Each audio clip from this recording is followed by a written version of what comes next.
Shalom, shalom. First and foremost, before I get started with this lesson, I'd like to give all praises, honor, and glory to Yahweh, Bahashem, Yahweh Shai, Bahashem, Racha HaKodash. Double honors to the apostles and the elders of Great Millstone who taught me this truth and rule well. Peace and blessings unto the hopeful elect pushing his word throughout the four corners of the earth in truth, righteousness, and sincerity. To you I say shalom. So the title of this lesson will be The Ungodly That Prosper in the World. All right. And who I'm referring to here is Esau Edom, right? The wicked, right?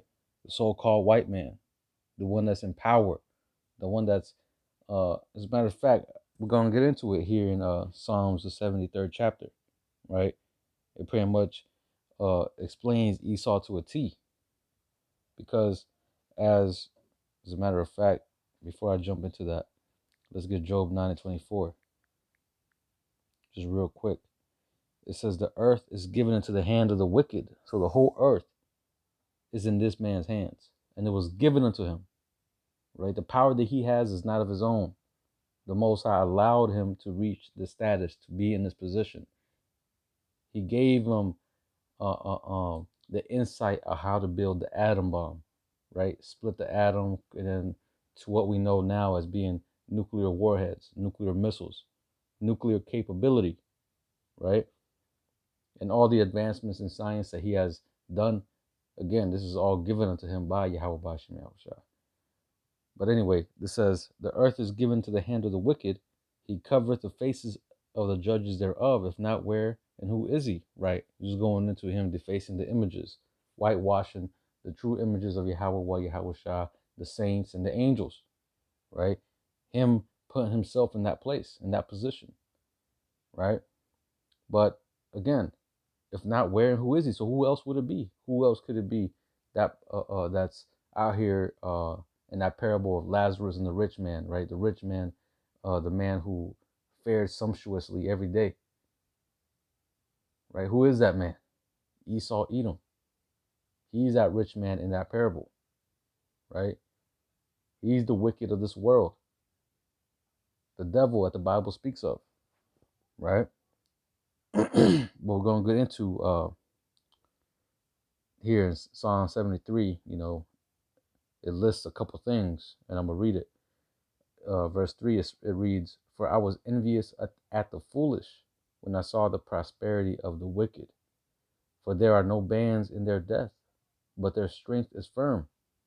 They are not in trouble as other men, neither are they plagued as like other men. So again, right here, it says, for I was envious at the foolish, right? Because it says, when I saw the prosperity of the wicked.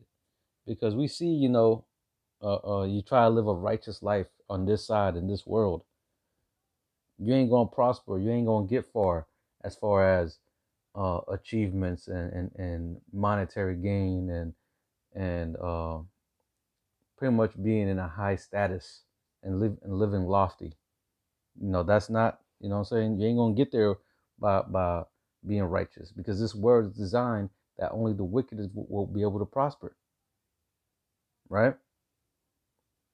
But it says, for there are no bands in their death, but their strength is firm. They are not in trouble as other men, neither are they plagued as other men. That's right. Esau can get out of committing murder. Motherfucker can't get out of doing all this pedophilia and pretty much like, what's his name, like all these scientists like Bill Gates and Klaus Schwab and who's another one? That one dude with the C19, I forgot his damn name. That doctor, I forgot his damn name. But either ways, there's many examples that we can list showing on how Esau commits all these atrocities, but yet they don't face real repercussions as far as them having people come and arrest him and put him and throw the book at him. You know what I'm saying? That don't happen to this man. This man gets away all the time, right? But that time is coming to an end. That time of him getting away and doing what he wants and no repercussions, all that is coming to an end. right? Because Yahweh Bahashim, Yahweh Shai is going to bring that judgment, right? But continuing on, it says, verse 6, therefore pride compasses them about as a chain, right? Because they feel like they're untouchable. They feel like nothing's going to be able to take them down. Nothing's going to be able to hinder them on what they plan to do. Because they're so used to living a carefree life, and they can do what they want and say what and tell people what to do when they do it. You know what I'm saying? They're living like kings. And I'm talking about the top elite, right? Because these presidents and these mayors, governors, they ain't in charge. They all take orders, right? The top elite, the ones that pull the strings in secret, in the dark, right? But it says, therefore, and, a lot of these Edomites, at least some of the top ones, they all live, loftily. They're all in their kingdom. They're all in their, what I'm saying, in their world, right? This is their time, right? Our time is next, though, and we're seeing their time coming to an end, right? We're seeing all the plagues and pestilences. We're seeing, these Edomites, even in their kingdom, they're struggling to pay bills, just like Jake. It shows you, how low these Edomites have gone, or at least have fallen in their own kingdom, right? But let me continue on. It says, therefore pride compasses them about as a chain, violence covered them as a garment, right? Because that's how they do. They take everything by violence, right? The scriptures talk about how the violent take it by force, and that's talking about Esau. Esau is always taking everything by force. This land, right? Us, the children of Israel, right? Everything he has, he got it through ill gain, man. He didn't get it, because he got it through a righteous means. Nah, everything he got is stolen, and he's gonna pay for that. And that time of retribution is coming, right? Yahweh Shai is gonna come and completely take everything back that he stole, because everything belongs to Yahweh Shai, right? Yahweh Shai is coming and taking back everything that he took, including us, right? His people, his children. But continuing on, it says, verse 7, their eyes stand out with fatness. They have more than their heart could wish. That's right. They have all the riches, right? They make the rules. They print all the money, right? Here it is. They got everything, but yet they want more. They want the blessing. Ultimately, that's what they want. They want immortality. They want to rule in perpetuity and not to be questioned in their as far as their Salakia. Can't remember that term, but pretty much they don't want to be questioned, as far as them ruling the world. They don't want nobody coming up against them. You know what I'm saying? Pointing out their wickedness. So they're gonna have to come and well, Esau's agenda, right? What he has planned. Uh, he's gonna have everybody mandatory sea hipped, right? Everybody's gonna be sea hipped. That's according to Esau's agenda.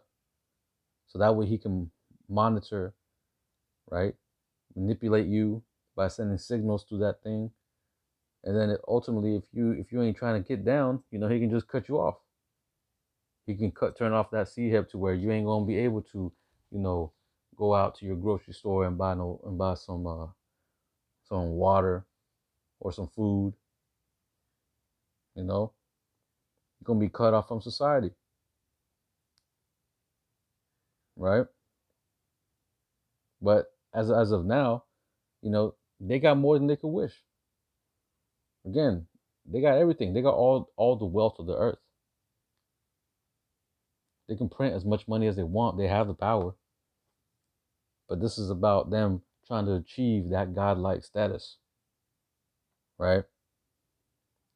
But continuing on, right, in verse 9, it says, as a matter of fact, verse 8, it says, they are corrupt and speak wickedly concerning oppression. They speak loftily. That's right. They speak loftily, man, concerning oppression. It's to them, having somebody be put to death, or uh, getting a lot of jakes, some false or faulty experimental V, the jab or whatever. To them, it's nothing. They don't care. Doing shit like that, that's a everyday thing. They always talk about shit like this. Wickedness, straight evil, man. These are the people that rule the earth. All right. And this is just stuff that we know about. Imagine the stuff that we don't know about, the things that this man does behind the scenes. You can just imagine, right? But continuing on, it says, um, verse 9, they set their mouth against the heavens, and their tongue walketh through the earth, right? They speak against the Most High. As a matter of fact, they're preparing to go to war against the Most High. You don't think in these secret councils that they're out here planning how to take down Yahweh Shah? Because they know the end is near. They see in all the plagues, they see the prophets, warning them, telling them. Well, we're not warning them, but we're letting them know that, hey, destruction is coming, right? They got their scholars looking into it. They know. Top elite. I'm talking about the top elite. They know. And yet they still speak against the Most High. They speak proudly. That's why when you're reading the scriptures, it says, it talks about how pride has deceived them. They have a false sense of pride to where they actually believe that they can fight against the power of the universe. That's some crazy type of pride. you know, it's like seeing a little kid who's never been checked, small little kid, go up against a goddamn boxer, Floyd Mayweather, right? Tank Davis, going up against one of them. We're about to see a ultimate beatdown. you know, it's funny when you think about it. You know what I'm saying? Because the Most High has this man in a trick bag. This man truly believes that he's going to be able to accomplish his enterprise. This is at the last minute for the rug to be pulled under his feet. The ultimate fail. But anyway, let me go back to this. It says, um, it says, verse 9, it says, they set their mouth against the heavens, and their talk walketh through the earth. Right? Their influence. They're able to influence because they have the power. Right? The scriptures talk about, let me see, how's it go? I know it's in Sirach. I think Sirach 10 and 2. Let me see.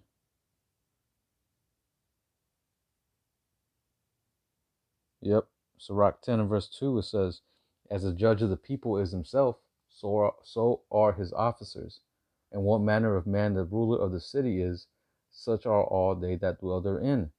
So the influence that a king has or a ruler has over the city, over the kingdom, right, it's a big influence.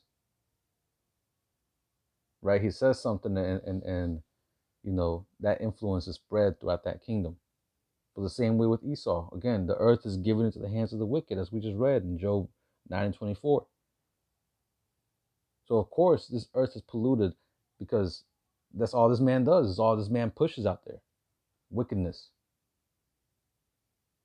perverseness, right? That's how we see in the end of his kingdom, because judgment is coming. We're starting this. Esau is about to reap the fruits of his labor, right? But anyway, going back, verse 10, it says, therefore his people returned hither, and waters of a cup are wrung out to them. It says, and they say, how doth the Most High know? And is there knowledge in the Most High? Right. It says, pretty much them living in their glory. They don't acknowledge the Most High. They feel like they don't need the Most High. Right. They, you have the Edomites. They feel like, you know, they've been doing good so far. So why is there a purpose in serving the Lord? Like their ways, aren't, what I'm saying, or the reason why he's in the position that he's in is not of the Lord. See, what he doesn't know is that, hey, Esau is being played. He's being played. The Most High is in control of everything. Again, the Most High put him in power. The earth was given into his hands. Right? But verse 12, it says, behold, these are the ungodly who prosper in the world. They increase in riches. And they can have this riches, man. At least for this world, because this place is about to go out. This era is over, and a new era is about to be, is about to come in. We're about to enter a new era, is what I mean. An era where righteousness is going to be implemented, and it's going to be the law of the land, right? Where we, the Israelites, the so-called blacks, Latinos, Native Americans, we're going to be in power. We're going to be up top, the true rulers of the earth. We were born to be kings, priests, princes, judges, rulers. That's what we were born to be. But through our transgression, our sin towards Yahweh Ba'ashem Yahushua, we suffered the curses. But now we're coming back. And through the promise that the Most High gave our forefather Abraham, hey, we're coming back. Right? We are going to be those kings, those princes, priests, rulers, judges in the kingdom to come. Right? And all the heathen are going to be in slavery. They're going to be servants, handmaids. All right? That's the fate of these nations, these heathen nations. And that's going to be the kingdom of heaven. All right? So let me see. Let's get Psalms 36. And real quick, just verse 1. It says, the transgression of the wicked saith within my heart, there is no fear of the Most High before his eyes. Right. The wicked, man, they don't fear the Lord. They got no reverence or respect for Yahweh Ba'ashem Yahushua. That's the reason why they did why they did what they did. Defacing the images, breaking down the scriptures wrong, weaponizing the scriptures against the children of the Lord, doing what he did to us, to the apple of his eye, and what he continues to do, changing the natural order of things. The scriptures talk about that he shall think of changing the times and the seasons, and that's exactly what he's doing.